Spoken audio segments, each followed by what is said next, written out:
What's up, everybody? Carnage here, coming to you with another episode of Raid Shadow Legends, and today we are talking about Steelskull. Now, Steelskull and I, well, we have a very intimate relationship. And no, I'm not talking about those nipple rings. I am talking about faction wars, PvP, clan boss battles. Now, Steelskull is one of the most versatile champions in the game and arguably the best epic there is out there.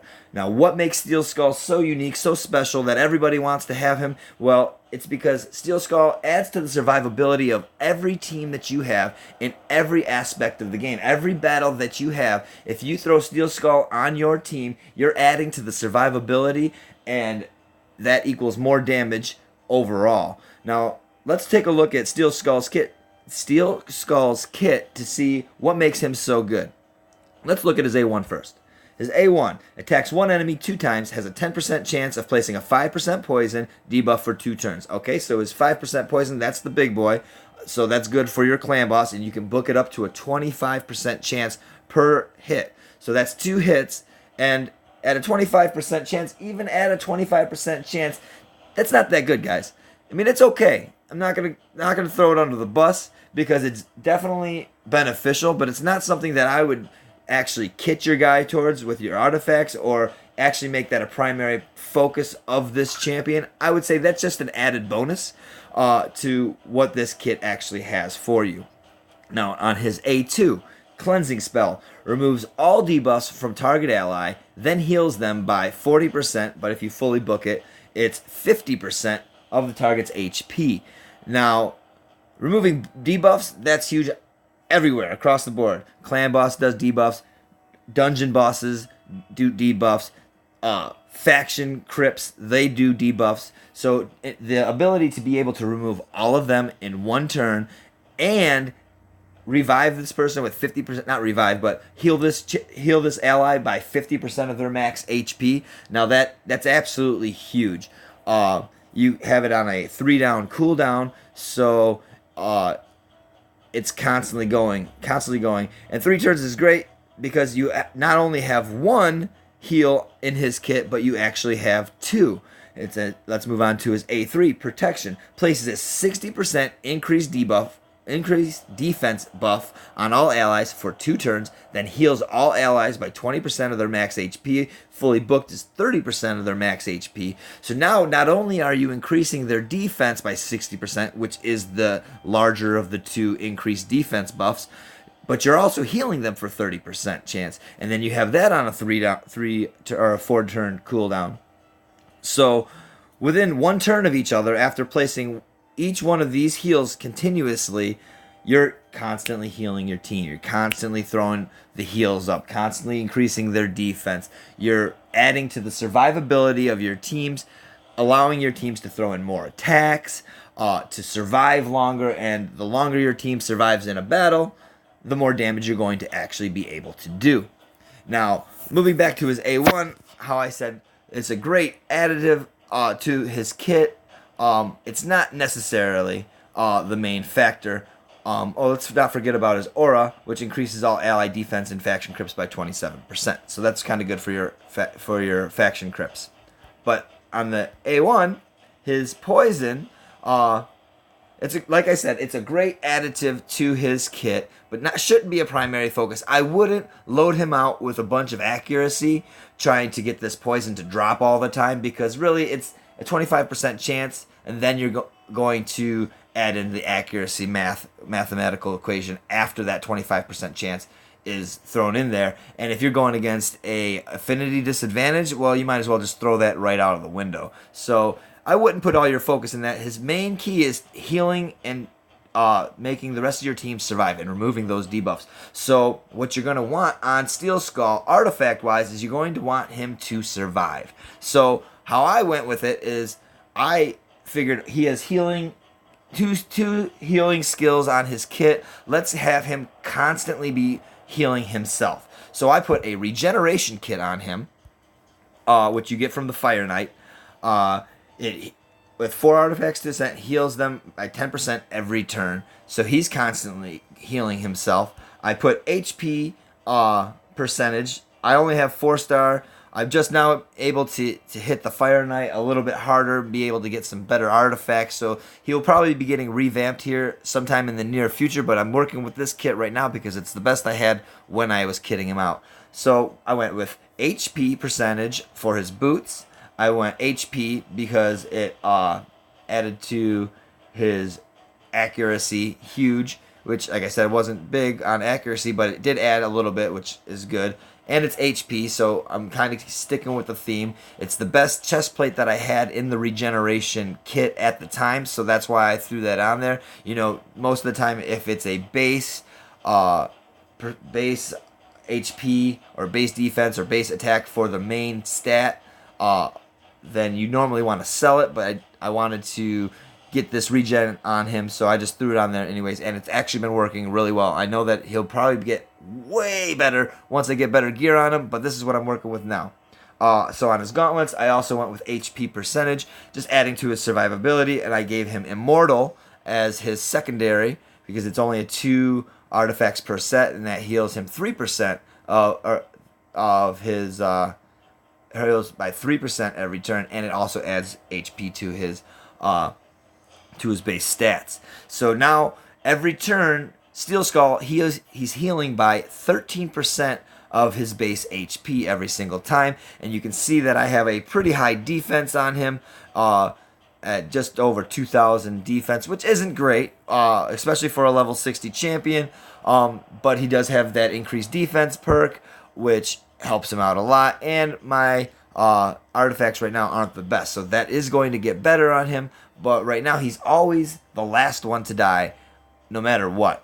Even if he doesn't, even if the rest of the team gets nuked and he's all the way down at that last, very, very last line, he heals for 13%, and then he's got 2 out of 3 moves to heal himself even further, adding to the survivability of him. And the longer that Steelskull survives, the longer everybody else on your team survives, unless you're messing with a bunch of attack squishy champions, which I don't recommend unless you got some badasses.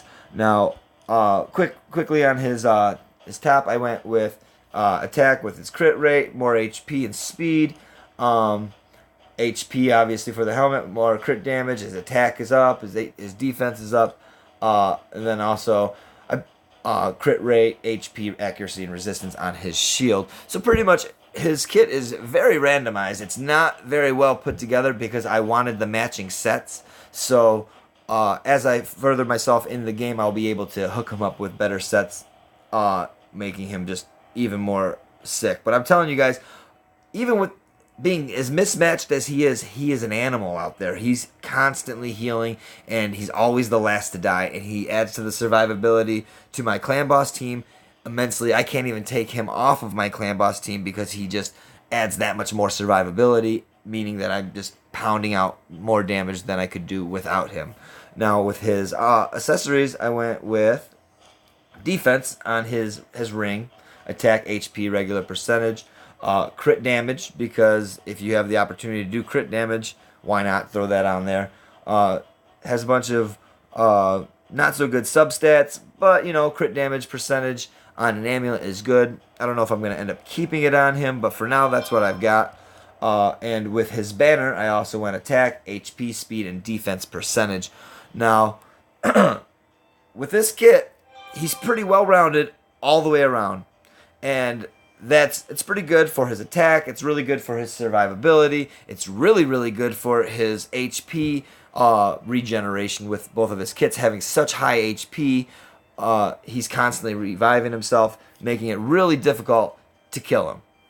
Now, with his masteries, I steered away from the attack altogether because I knew that his heals were going to be his #1 factor in this in Raid Shadow Legends.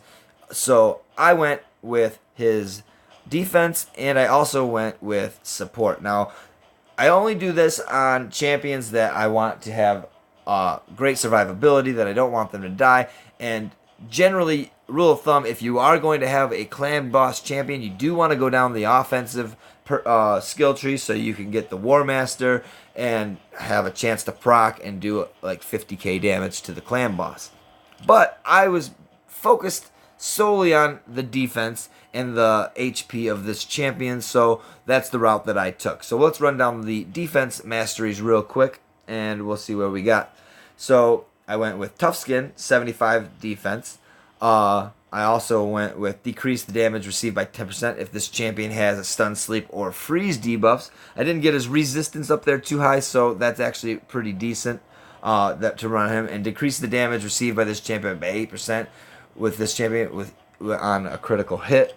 Now, most teams in PvP, they are crit based, so that's also something really good if you're going to go down the defensive tier. If you're focusing towards PvP, that's something that you might want to think about. Healing all day with this champion is the best thing that you can do. So I added Shadow Heal, heals this champion by 6% of their max HP each time an enemy is healed, occurs once per turn. Enemies are constantly healing in PvP, which is adding to the survivability of this champion. I went Resurgent, has a 50% chance to remove one random debuff from this champion when they lose 25% of their max HP or more from this single skill. Now, with such high defense and HP on this, I actually hardly ever see this happening, so this might need to be reworked here in the future, but I'm not sure exactly where to go with it. I went with Delayed Death, reduces the damage this champion receives from a specific enemy by 0.75% with each hit taken from that enemy. Damage reduction stacks up to 6% for each enemy. Now, adding to the survivability, having him heal all the time, he's constantly going to be getting attacked, which is going to be making him stronger and stronger against every enemy the longer that he lasts in battle, and he's always the last one to die. That is a very good perk to have on this champion. Now, I also went with Cycle of Revenge. Has a 50% chance of increasing the turn meter by 15% when an ally is attacked with a critical hit. Will only increase the turn meter once if an ally receives multiple critical hits from a single skill. So this is basically used to increase the turn meter. So if one of your champions is close to dying, it's hopefully is getting this champion Steelskull's turn meter up there to where he's going to be able to place this heal, remove the buffs, increase his defense, whatever we can do to help the allies survive as long as they possibly can. And at the very bottom of the defense tier, I also increased his defense. I went with Iron Skin, increases his defense by 200. I think that is a good way to go with him, because I have so much HP stacked on him that adding that much more defense makes him just a solid rock. So sticking with making him a solid rock, I went in my support tree. I did HP first, increases HP by 810, makes his defense and HP that much harder to deal with. I went with Lay on Hands, increases the value of heals this champion casts by 5%. Amen to that. Amen to that. Heal my champions, please. Please keep it up, Steelskull. You're doing a great job. Healing Savior increases the amount of healing and the value of shield buffs placed by this champion by 10% if the target ally has 40% HP or less.